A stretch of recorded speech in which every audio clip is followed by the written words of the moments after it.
You know those stunning reef aquariums you see just packed with vibrant, growing corals? Well, that's not magic. It's chemistry.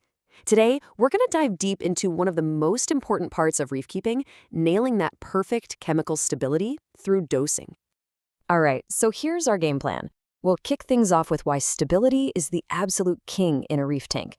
Then we'll walk through the three big methods to get you there: Kalkwasser, two-part supplements, and calcium reactors. After that, we'll get into the rules that apply to everyone, no matter what method you choose. And finally, we'll help you figure out the best path for your own tank. Let's do this. So first up, let's talk about the core issue every single reefer runs into. It's called the stability challenge, and understanding this is the foundation for, well, everything else we're about to cover. So what's the real secret to happy corals? It's not about chasing some perfect number you test for once a week. Not at all. The secret is consistency.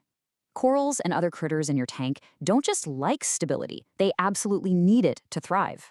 In fact, wild swings in your water chemistry are one of the most stressful things you can put them through, and that's when you start seeing things like faded colors and poor health. Okay, so these are the numbers we're shooting for, our target ranges.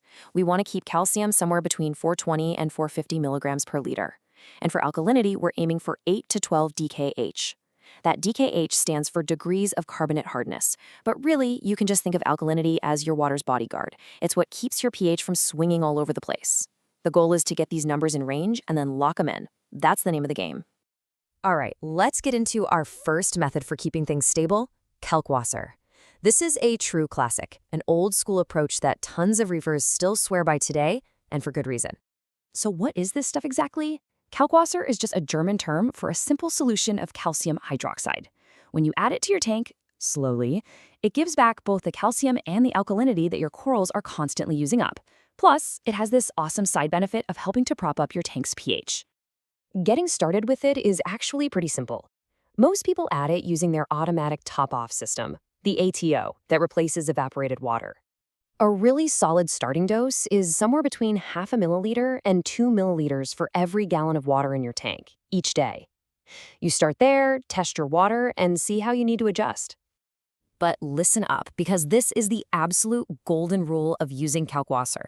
This stuff has a really high pH, so you have to keep a close eye on your tank's pH level. If you see it start creeping up past 8.4, that's your red flag. It means you need to slow down your dosing or even hit pause for a bit until things level out. Moving on to our second method, which is incredibly popular, especially for tanks that are packed with corals, this is the two-part supplement system. Think of it as a perfectly balanced chemical duo. The whole concept is simple but really, really effective. You've got two different bottles. Part A is for your calcium, and Part B is for your alkalinity. By dosing equal amounts of each one, you're keeping the water's ionic balance in check, which basically means you're not accidentally creating some weird chemical soup that could hurt your corals. So, let's say you have a common tank size, maybe around 100 to 150 gallons. A great place to start is with about 10 to 20 milliliters of each part, every single day. And with this method, precision is everything, which is why using a good, reliable dosing pump is pretty much a must-have. Now, the secret to success with two-part is all in that first week. You have to think of it like you're learning your tank's unique appetite.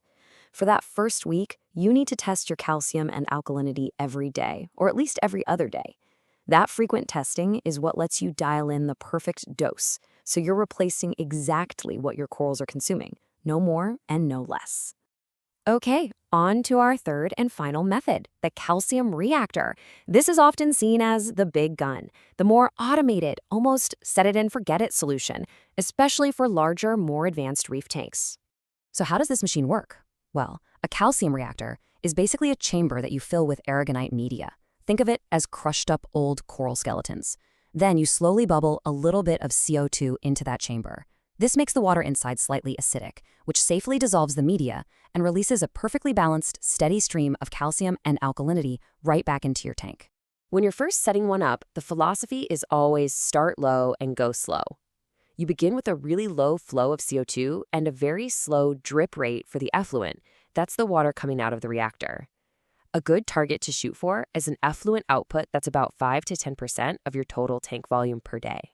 Now, the single most critical thing with a reactor is controlling that CO2. I'm serious. If you let too much CO2 get in there, you'll be sending highly acidic water back to your tank, and you can literally crash your pH levels. It is, without a doubt, the biggest risk you have to manage with this method.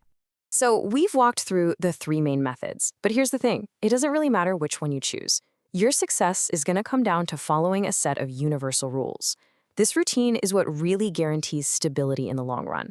This right here, this is your new mantra for a stable reef. It's the feedback loop. It's simple. First, you test your water. Second, you write down the results and how much you dosed. Third, you make one small little adjustment. And fourth, you test again the next day to see what happened. That cycle, test, log, adjust, retest, is how you find and keep that perfect balance.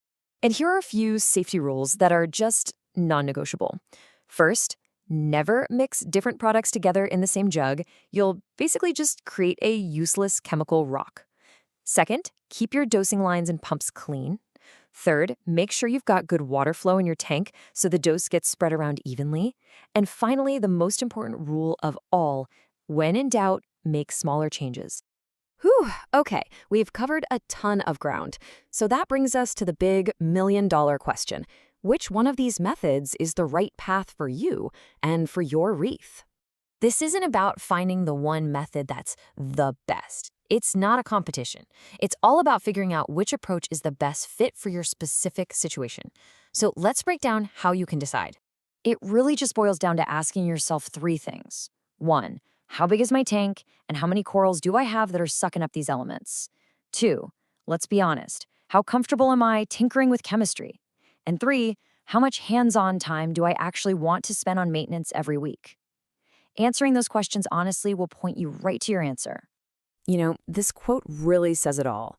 A deliberate plan with regular testing and careful adjustments will help you stabilize over time.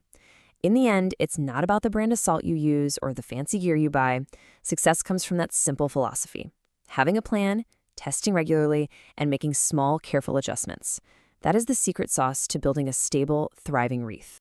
At the end of the day, creating that perfect chemical balance in your aquarium is a journey. It's not some finish line you cross. It takes patience, it takes observation. So, after looking at all these methods and principles, the only question left is, where will you begin?